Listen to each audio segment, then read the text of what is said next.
Earth sign, Capricorn, Taurus, and Virgo, kumusta po kayo guys? Okay, so Earth sign, maraming salamat po sa walang sawang pagsubaybay sa ating mga reading. And kung kayo ay bago pa lang sa ating channel, mag-subscribe na po kayo guys. And i-click mo na rin yung ating notification bell para lagi po kayo guys updated sa ating mga bagong upload. Tingnan natin Earth sign, ano ba ang inyong gabay? Earth sign, Capricorn, Taurus, and Virgo. Gabay po, Spirit Guide. So guys, meron tayong the Star. Meron tayong the Magician. Meron po tayong the Fool. So, nahihirapan yung iba sa inyo guys, or stress na stress ka lalo na pagdating sa mga documents mo or sa mga requirements mo. Pwedeng panibagong pagod na naman. Siguro may hinahanap ka ngayon or hahanapin ka na parang nawawala or pwedeng hindi mo siya makita guys. Ayan, parang lahat na ginawa mo para dito. Nakikita ko rin dito Earth sign na para bang ngayong araw magiging busy ka na parang wala kang time, okay? Kasi bawat oras may schedule ka, marami kang inaasikaso. Nakikita ko yung pagod mo ngayong araw, okay? Parang feeling mo pasan mo yung mundo. Parang obligasyon mo naman daw talaga to Earth sign. Pero pagod na pagod ka na, pwedeng sa trabaho, tapos pagod ka pa sa ibang bagay. Nakikita ko na para bang napapagastos ka rin. Enjoy naman sa pinapakita sa akin guys. Nag-e-enjoy ka rin. Okay, parang gusto mo rin naman din daw yung ginagawa mo ngayon, Earth sign. So, titignan pa natin Earth sign ano pang ipapakita ng inyong energy. So, Earth sign, possible na ang kadil mo daw ngayong araw ay lahat ng sign nandito kasi Magician eh. Earth sign, Capricorn, Taurus, and Virgo, Aquarius, Gemini, and Libra, Aries, Leo, and Sagittarius, Cancer, Pisces, and Scorpio. Okay? Malakas ang energy ng mga Aquarius. Tignan natin guys, pagdating naman po sa inyong career, Earth sign, Capricorn, Taurus, and Virgo.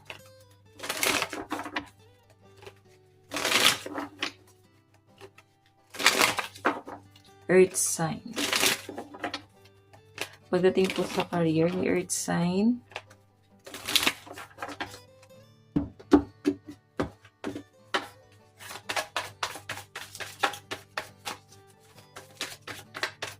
Okay, so Earth sign, meron tayong Ace of Wands pagdating sa career. Matalino ang mga Earth sign pagdating sa kanilang career or kahit na abala ka, parang nilalaro mo na lang or pwedeng nag-e-enjoy ka naman kasi sa ginagawa mo. Kumbaga passion mo, yun yung ginagawa mo. And Ace of Wands, nakikita ko na para bang ngayong araw, mas pinapagana mo yung isip mo. Mas pinapagana mo yung pagiging logical mo. And easy-easy na lang ang mga Earth sign kasi gamay mo na yung sitwasyon. Ngayong araw din Earth sign, meron ka mga malalim na iniisip. At meron ka mga malalim na pinoproblema din ngayon. So, mas maganda Earth sign na ilaan mo na lang yung oras mo sa ibang bagay kaysa isipin mo yung nonsense. Pwede kasi guys na importante kasi yung bagay na iniisip mo. Pero may ibang way naman Earth sign, no? Para masolusyonan yung mga bagay na yan. Or kung meron namang ibang solusyon Earth sign, mas maganda siguro na gawin mo na lang yon. Okay? Kaysa mas stress ka pa ng ganito. Ayan, pagdating sa trabaho mo, easy lang ang mga Earth sign eh. Tignan pa natin, pagdating naman sa daloy ng kaperahan ng mga Earth sign. Earth sign, Capricorn, Taurus, and Virgo.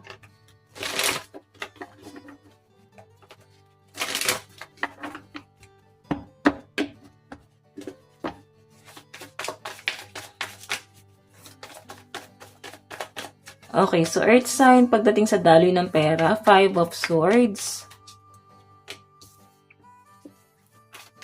Actually, dahil busy ka guys, stress na stress ka na kung paano mo i-manage yung pera mo. Okay? Ayan no, merong isang tao dito na maaring makakadil mo na nagbibigay sa inyo ng problema, ang daming demand. Isa pa siya guys sa nagpapabigat ng kalooban mo, lalo na sa pinansyal. Pwedeng maraming dinedemand, maraming obligasyon ng mga Earth sign, Temperance. Nandun ka sa point na kailangan mag-balance ka pa rin guys. Matuto kang tumanggi, lalo na kung sa tingin mo, Earth sign ay hindi mo na kaya. Okay? Matuto kang mag-demand, magsabi ng ganito, ganyan. Wala namang problema dun, Earth sign. Okay? Page of Swords. Nandun ka sa alanganing sitwasyon guys eh. Parang sige ka lang ng sige. Diba? Kasi alam mo naman parang sinasabi nga sa akin dito guys, kaya mo naman Pwede mo naman kitain sa mga susunod na araw. Kaya nga, tinitake advantage ka kasi hindi ka marunong tumanggi. Baka may mga umuutang pa sa inyo. So, tingnan pa natin guys, pagdating naman po sa inyong love life, earth sign. Sa love life naman po ni earth sign,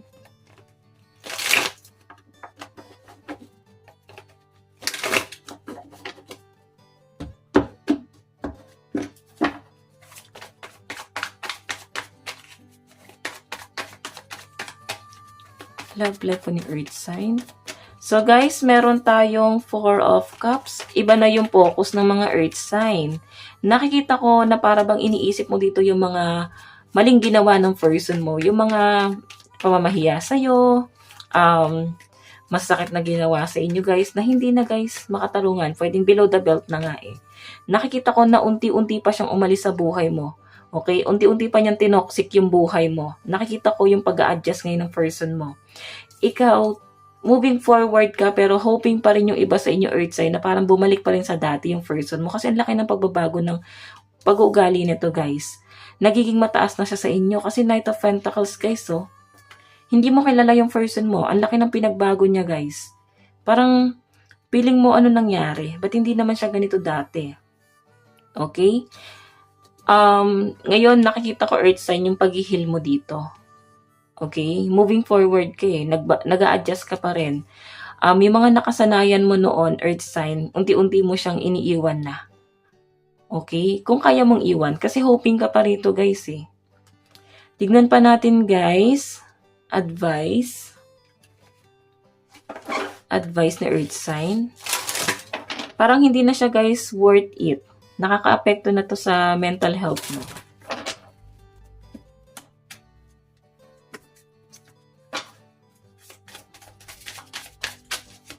Advice, meron tayong confidence. 'Di ba? Manindigan ka earth sign. Nakikita ko yung pagiging strong independent person mo pero nandun ka sa point na kailangan mo lumaban mag-isa rito with confidence. Okay? Nawawalan ka lang guys ng confidence pag nakikita mo na wala nagmamotivate sa'yo. Pero dahil nga may nakikita ka na may sasandalan ka, kailangan mong ituloy kasi yung mga tao sa paligid mo, ipinaglalaban nila ikaw. Parang ganon. Tinutulungan ka nila Pero ikaw din kasi guys, yung sumisira sa'yo, sinisira mo rin parang sinisira mo din yung diskarte. Kailangan maging positive ka lang. Earth sign. Ayan Nakikita ko na meron kang inaalala dito. Ang pwedeng yung everyday routine mo, naninibago ka ron. Pwedeng may mga pinangihinayangan ka, mga bagay na nawala sa'yo.